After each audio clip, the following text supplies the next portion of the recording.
Hello, I'm Team Science Fiction, and thank you everyone for coming out today. At the request of ISACA Silicon Valley upper management, an analysis has been completed regarding a growing initiative known as Bring Your Own Device.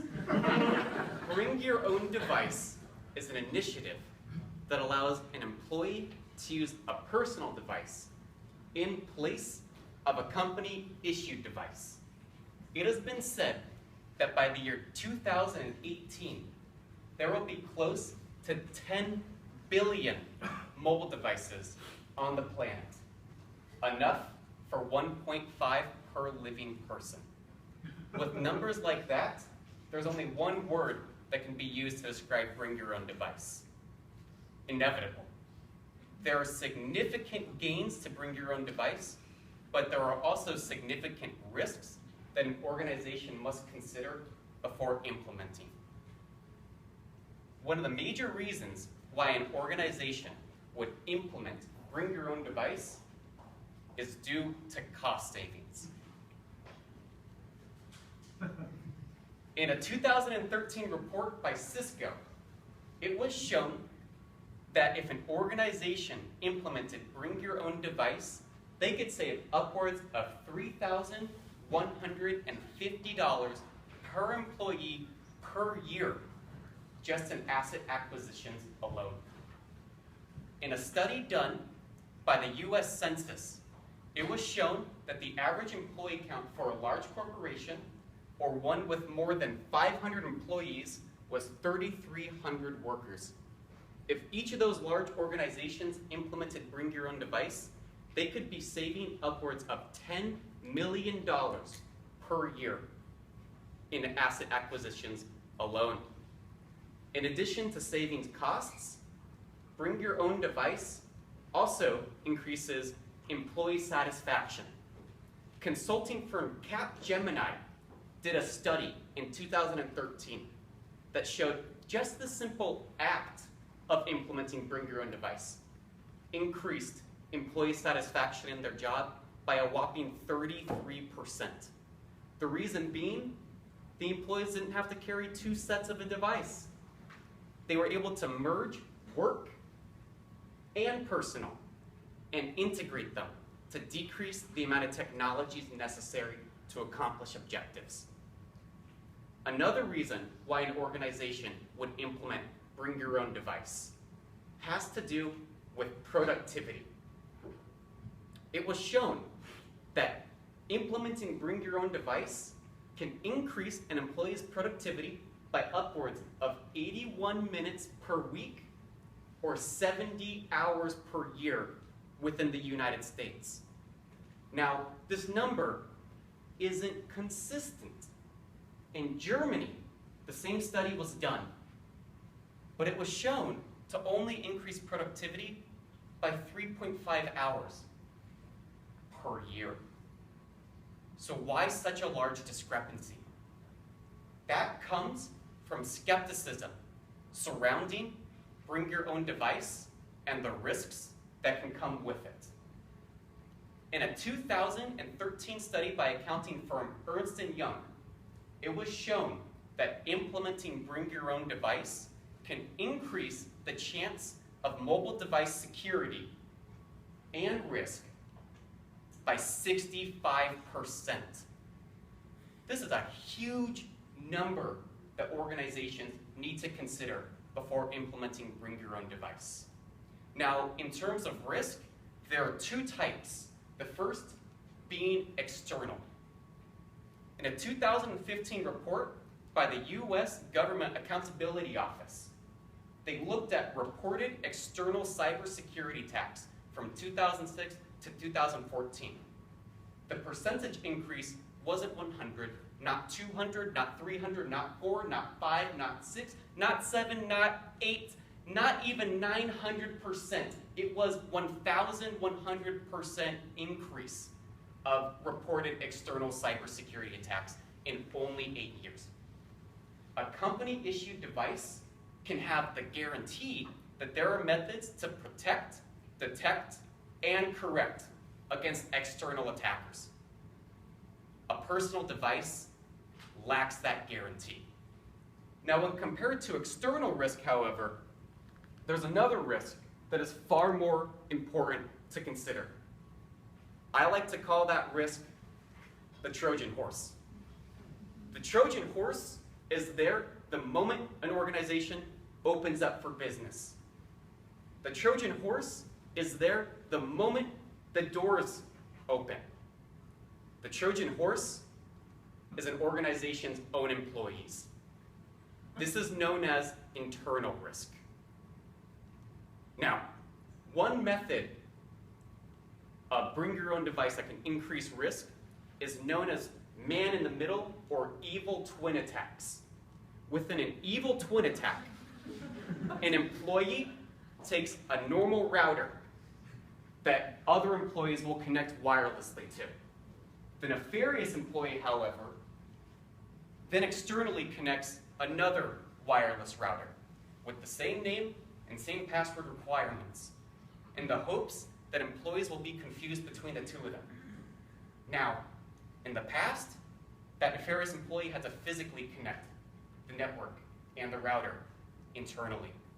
Today, however, this goal can be accomplished with something as simple as a cell phone and a hotspot feature. Now, in addition to increasing the chance of evil twin and man-in-the-middle attacks, bring your own device also increases the chance of malware, including viruses, worms, or as this image shows, Trojans. A company-issued device can have some sort of guarantee that there will be an antivirus protection in order to protect the operational and financial security of that organization. An employee device, however, lacks that. An employee will not put something on their personal device unless, realistically, it's going to be free. And it's been proven by mobile security firm F-Secure that 97% of mobile malware didn't come from computers. It came from the Android operating system. If unregulated devices with no protection log on to that organization's network, it can be compromised instantly. In addition, another risk that is increased is the loss of data integrity. A company-issued device can have a required passcode, whether that be something that we need to type in or a fingerprint sensor. An employee personal device, however, doesn't have that guarantee. If an employee doesn't have a passcode or a fingerprint sensor on their device, and someone gains access to it, because it's been proven that 1 out of 10 individuals with a mobile device will either lose or have that stolen within their lifetime. If there is no protection on that, and they have now linked it with their work account, whoever has access to that device has access to the organization. And if that gets into the wrong hands, whether that's a competitor or someone willing to sell it to the highest bidder, it can have disastrous results. So what now? Bring your own device, as shown, increases both external and internal risk. So obviously, our only option is to just outright ban bring your own device, right? Well, if in only 2 years, there's going to be 10 billion mobile devices, this doesn't make sense. This isn't realistic. It's not feasible. My generation, millennial generation, is the largest population in the globe. In the Silicon Valley, we expect to be able to use our personal devices for work purposes. So outright banning isn't feasible. So instead, organizations need to focus on 2 of my favorite words: risk mitigation. One method of risk mitigation involves implementing what's known as mobile device management software. As this image shows, mobile device management software can track approved devices through Bring Your Own Device. That way, if an unregulated or unrecognized device connects to the network, the organization will know. In addition, the organization can continuously update this management device software to only allow mobile devices that are continuously receiving firmware and security updates, as to not cause additional risk. In addition to mobile device management software, an organization can require industry standard protections, such as a fingerprint sensor, a passcode, the ability to remotely wipe a device, or requiring VPN to connect to the network. Requiring a passcode and a fingerprint sensor can give the guarantee that if an employee loses their device, if someone were to find that, then they can't access pivotal organizational information.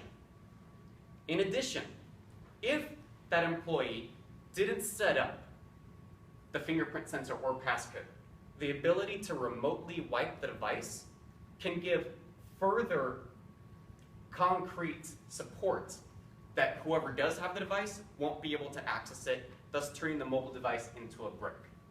And last but not least, requiring the use of a VPN can make sure that when that mobile device connects for operational and financial necessities, it's doing it through a safe connection.